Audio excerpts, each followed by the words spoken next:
Bonjour tout le monde, merci d'être venu. Ça me fait plaisir d'être au Nouveau-Brunswick aujourd'hui afin de rencontrer des travailleurs, des policiers, des entrepreneurs et des gens de gros bon sens. Je viens de visiter des travailleurs à Moncton.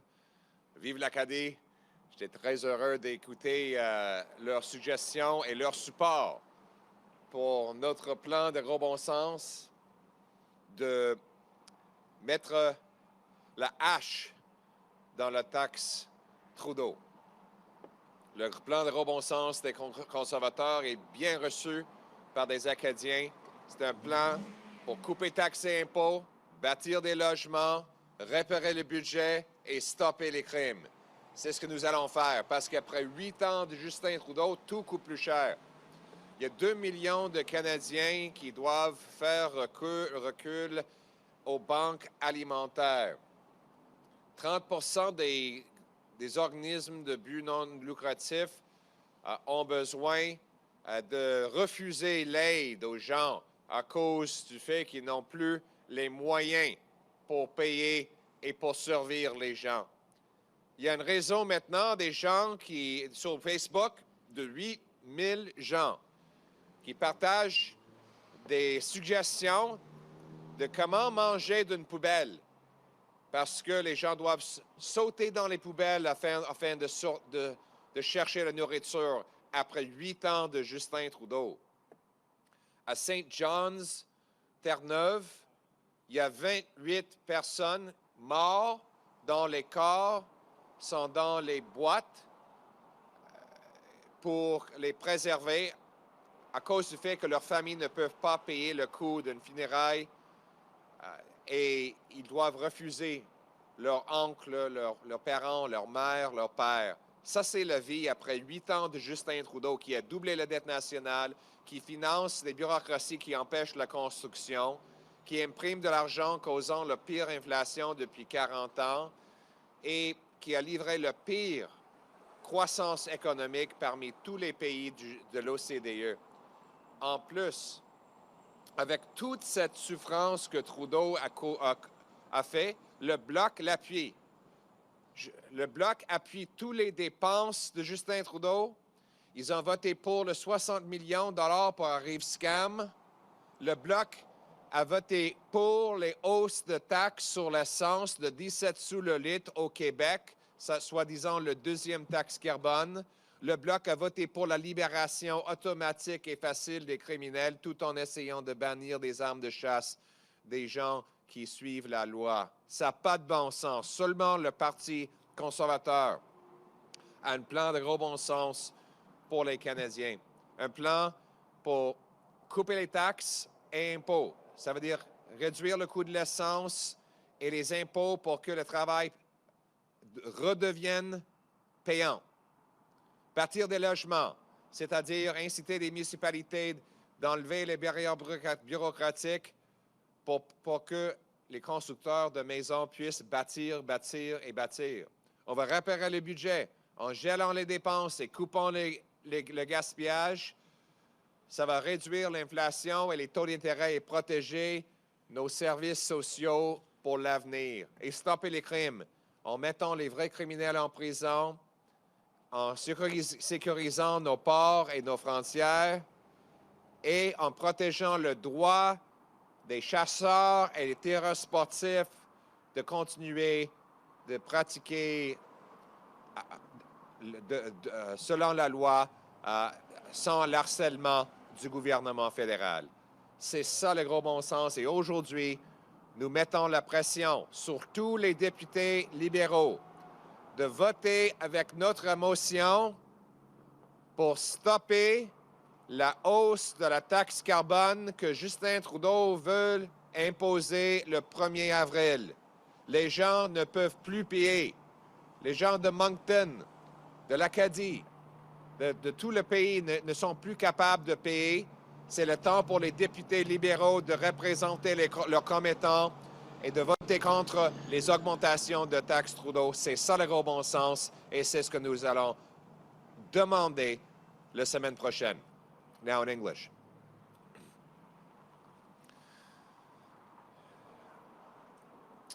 Thank you very much, everyone, for being here. It's amazing to be in the East Coast here in St. John, standing with common sense Canadians for our common sense Conservative plan to axe the tax, build the homes, fix the budget, and stop the crime.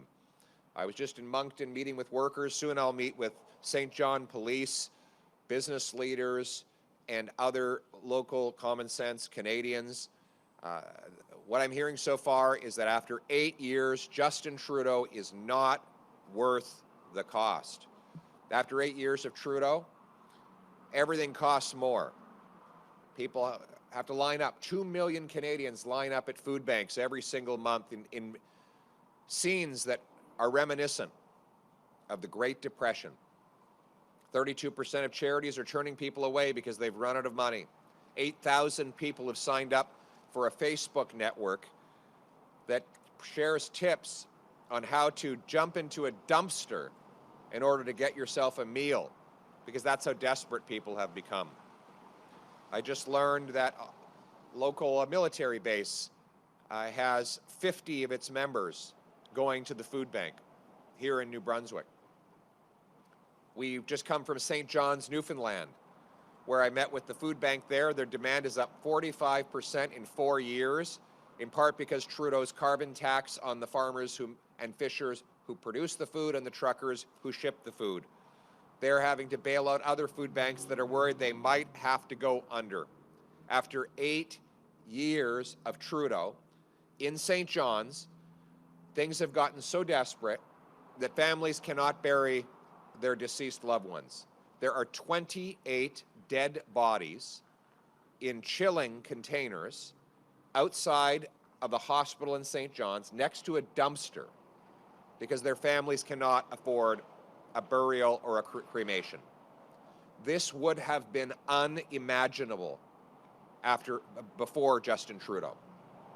He's doubled housing costs after having promised to bring them down. Rents up over 100%, mortgage payments up 100%. A down payment takes 25 years to save up in Toronto. You used to be able to pay off a mortgage in that time. 67% of Canadians believe, after 8 years of Trudeau, that the next generation will be worse off than the one that came before. 50 military families in Aramonto, New Brunswick, are using a food bank. We have CBC Nova Scotia reporting that Nova Scotians got extreme power bills recently, which are leaving many of them choosing between eating and turning the lights on. There are now 35 homeless encampments in Halifax. All of these things would have been unimaginable before Justin Trudeau. Justin Trudeau is not worth the cost, not worth the crime, not worth the corruption, and not worth the country we know and love. The good news is life was not like this before Trudeau, and it won't be like this after he's gone. Common sense Conservatives are fighting back, and that's what brings me here today. Trudeau's April 1st carbon tax hike of 23% is scheduled to take effect in just a few weeks. April Fool's Day, and with Justin Trudeau and the Liberals, the joke is on you. Trudeau will hike gas prices at stations like this one. Home heating bills will rise across the country. Farmers, fishermen, truckers, who all bring us food, will be paying more and passing on those prices at the grocery store to Canadians who are already starving. That's why common sense Conservatives are standing with 70% of Canadians in the polls and 70% of provincial premiers who have called for Trudeau to spike the hike, cancel this heartless and cruel April 1st tax hike. There will be 2 common sense Conservative motions before the House of Commons next week.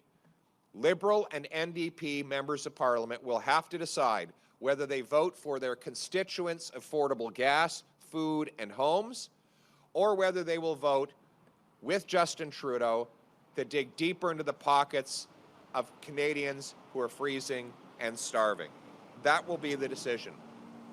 All Conservatives, thank you. you can see where people stand here. They're on side with the common sense conservatives to spike the hike and axe the tax. We have a common sense plan to axe the tax, build the homes, fix the budget, and stop the crime. We're going to have abundant and affordable energy again. Canadians will bring home powerful paychecks that buy affordable food, gas, and homes in safe neighborhoods, and that will be the choice. Either there will be a costly coalition of Trudeau and the NDP who tax your food, punish your work, take your money, double your housing costs, and unleash crime and chaos in your community, or common sense conservatives who axe the tax, build the homes, fix the budget, and stop the crime. That's the choice. Let's bring it home. Thank you. We'll now have time for 5 questions from the floor.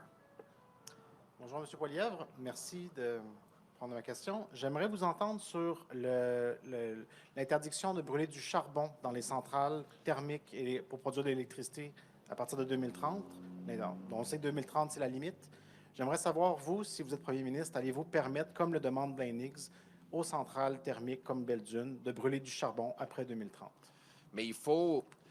La solution, c'est de trouver des remplacements. Trudeau est très bon à faire des interdictions, de bannir des choses, mais il faut remplacer une énergie avec une autre. Ça prend l'énergie nucléaire ou le gaz naturel. Un gouvernement conservateur, basé sur le gros bon sens, va accélérer l'approbation des centres nucléaires et la conversion des centres de charbon en gaz naturel, qui a beaucoup moins d'émissions.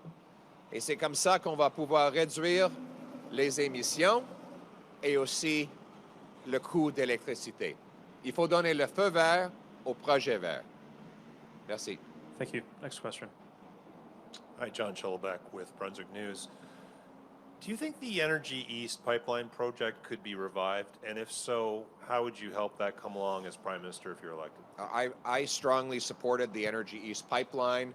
I think it is insane that we are, here in St. John, we are importing 130,000 barrels of Saudi Arabian, Nigerian oil at the same time as our Western producers are blocked from selling their product to other Canadians.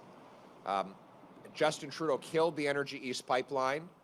His Liberal New Brunswick MPs helped him kill it. They did nothing to champion the jobs of New Brunswickers or of Western Canadians.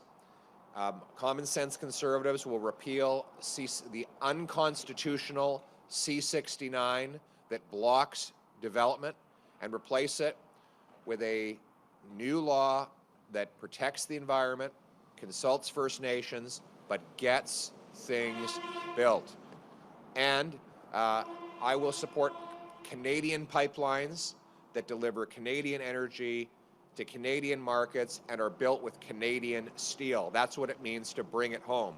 By the way, today, if we had the Energy East pipeline, we could pump Western petroleum, put it on a ship, send it to Europe, break European dependence on Putin.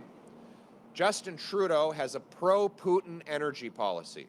He's blocked natural gas liquefaction projects and the Energy East pipeline, which would have allowed the Europeans to power their economy with clean Canadian energy rather than dirty Russian oil and gas. So my common sense plan is the opposite. It's pro-Canadian. It turns dollars for dictators into paychecks for our people. Thank you. Thank you. Next question.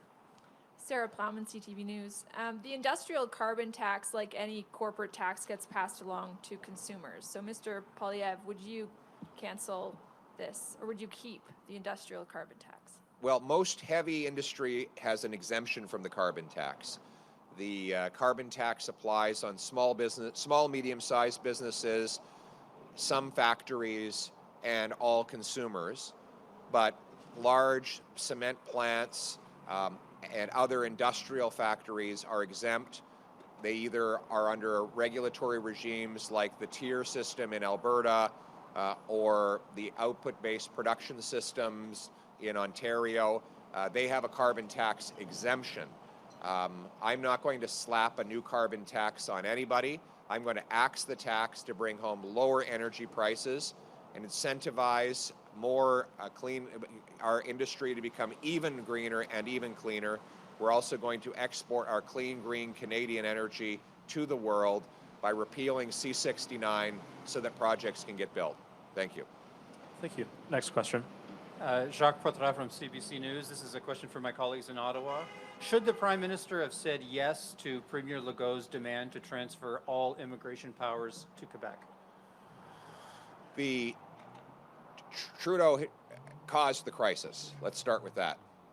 He unleashed chaos in our immigration system by keeping Roxham Road open for years after the Americans offered to close it, by removing the visa requirement for Mexico that common sense conservatives had put in place, which led asylum claims to rise from 250 to 17,000 in just 8 years, with almost 90% of those claims not found to be legitimate by the Immigration and Refugee Board. More than half of the intake of refugees have been going to Quebec, even though that province has only 22% of the national population. Obviously, that has put massive, by the Liberal government's own admission, that has put massive strain on housing and social services. My commitment is to reinstate common sense conservative immigration policies that block illegal immigration, that discourage false asylum claims, that bring legitimate refugees, economic immigrants, and family members here to be part of Canada, but do so in an orderly fashion with numbers that line up with the availability of social services and housing. And of course, we would work with all provinces, including Quebec, to do that. Thank you. Okay. Thank you. We'll have time for one more question. Thank you. You're scheduled to have a dinner this evening with Premier Higgs. I just wondered what you thought of your relationship. What is your relationship with Premier Higgs, and what policies are you aligned on? First and foremost, the carbon tax. Premier Higgs has joined with common sense conservatives across the country to axe the tax. And tonight I will thank him and all New Brunswick conservatives for locking arms with us on that. Premier Higgs and all New Brunswick conservatives understand that people in places like St. John, in Moncton, in Fredericton can't afford yet another Trudeau tax. What they need is affordable, abundant energy, and that's what they will get when I axe the tax. But the last thing we want is for, after I axe the tax, for there to be another Trudeau-style provincial government that puts it back on. And that's the risk. Whenever you vote Liberal, you should hold on to your wallet because they'll be coming for your money. Thank you. All right. Thank you very much. Let's bring it home. Thank you. Thanks, guys. Appreciate it. Go say hello to these nice people.